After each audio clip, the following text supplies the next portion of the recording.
ভাইয়া শুনেন, দুইটা ঝালমুড়ি দেন তো। আচ্ছা আপা একটু দাঁড়ান, আমি দিতেছি। এই তুই কি পাগল হয়ে গেছিস? তুই খোলা আকাশের নিচে আমাকে নিয়ে এসে ঝালমুড়ি খাওয়ার জন্য। আর ওকে ওকে দেখেই তো মনে হচ্ছে ঠিকঠাক ভাবে ঝালমুড়ি বানাতে পারবে না। ও কি ঝালমুড়ি বানিয়ে খাওয়াবে? Ma'am, I can make jhalmuri for you. OMG, মানে একজন ঝালমুড়িওয়ালার মুখে আমি ইংরেজি শুনতেছি, মানে গ্রেট। হ্যালো, এই দু চারটা ইংরেজির কথা বললেই না নিজে করে শিক্ষিত মনে করবেন না। হ্যাঁ, দু চারটা ইংরেজি এখন সবাই বলতে পারে। যেটা করতেছে সেই কাজটা করেন। ঝালমুড়ি বানাচ্ছেন, এই ঝালমুড়ির কাজই করেন। কেমন? বেশি শিক্ষিত হওয়ার কোনো দরকার নাই, নিজের যা যোগ্যতা সেই অনুযায়ী থাকবেন। আরে চল তো ভালো কোনো রেস্টুরেন্টে গিয়ে তারপর আমরা খাবার খাবো। Hello ma'am, I am properly speak English and I am graduated and I am also preparing for BCS exam. আরে বাহ, আপনিও বিসিএস এর প্রস্তুতি নিচ্ছেন? মোনাও তো বিসিএস এর প্রস্তুতি নিচ্ছে।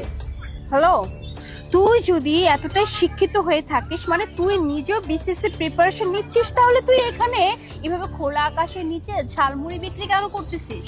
ম্যাম, আসলে এই দোকানটা আগে আমার বাবা চালাতো। আমার বাবা অসুস্থ হয়ে যাওয়ার কারণে এই দোকানটা এখন আমি চালাই।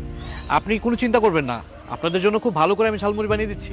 ওকে ফাইন, দেখি তোর হাতের ঝালমুড়ি কতটা টেস্টি, বানা। ঠিক আছে ম্যাম, আপনারা গিয়ে একটু বসুন, আমি আপনাদের জন্য খুব ভালো করে ঝালমুড়ি বানিয়ে নিয়ে আসছি। চল।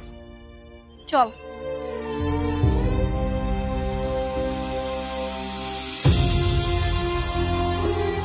দুইটা ঝালমুড়ি বানাতে এতক্ষণ লাগে নাকি? আমি তো আগেই বলেছিলাম যে ওর দ্বারা সম্ভব না। তুই শুধু শুধু টেনশন করতেছিস, দেখিস ভালোভাবেই বানাবে। ম্যাডাম, এই যে নেন।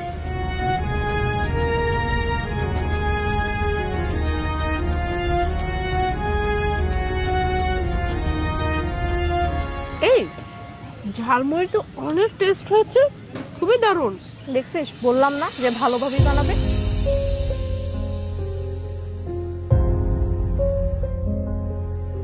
স্যার,